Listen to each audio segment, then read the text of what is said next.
सुननी जानू का तो देवे जैबू पेपर। हेलो सुनत हई ललका पियर का रंग पहले से लिया के धैले हैं या वही गुलुआ के रहारी में मिले वही होली खेलल जाये। तोहरा पता बा का चीज रे बताइबो कर भी। उनके सब कुछ पता नहीं कैसे चल गइल बा। कैसे रे कौन बता देले कि हम तो से पलंग तोड़ प्यार करी ले। गौआ के कवनो बतवले बा छोड़ी है नए तना चढ़वले बा। मन जे सवा नान रहल है वह सारा एक दिन खोपचा में मिलत के देखले रहल। का जनी हो हम के तो करिए पे शक बा। अरे भाला वाला लेके ना खोजत है हम मारे के। आप तो उहे जनिया के उ का करिहन तोरे संगे।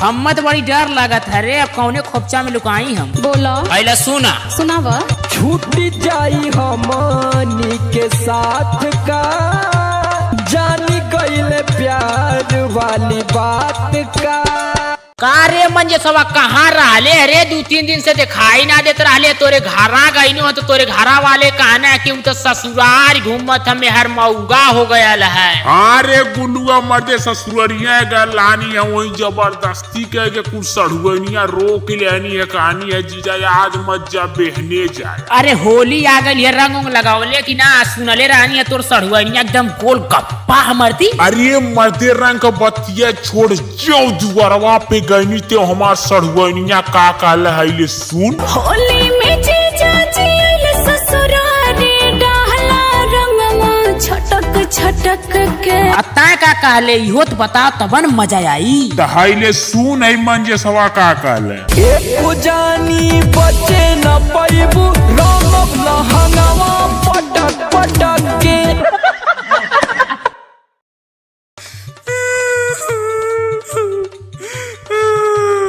हाई कमन बैठ के रोवत रे सारा। अरे गुल्लुआ तनी देखबे रे सारा कमन है। अरे भैया ई तो मंजे सवा करे सारे कलियां तो मुझसे काले मजात हम अपने मलवा के घरे ओके रंग लगावत सारे आज यहाँ बैठ के काहे टिहुक्का गावत है। अरे भैया आई दिला देखा टूट गया चोर हो गया मोर मलवा मुके धोखा दे देले। अरे सारे का कहला है ये तो बताओ कर समाधान निकालल जाई ना हमने तो हईला भैया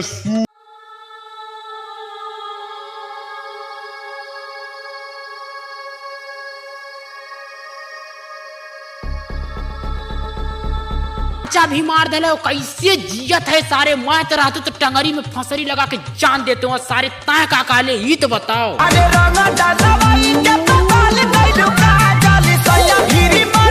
आज कई साल के बाद एक बार फिर से है मंजेश राजा के कोचिंग क्लास में सब लतखोरवन के स्वागत है। तो 2021 का होली आ गई है कुछ तैयारी कैले बड़ा सन कि ना।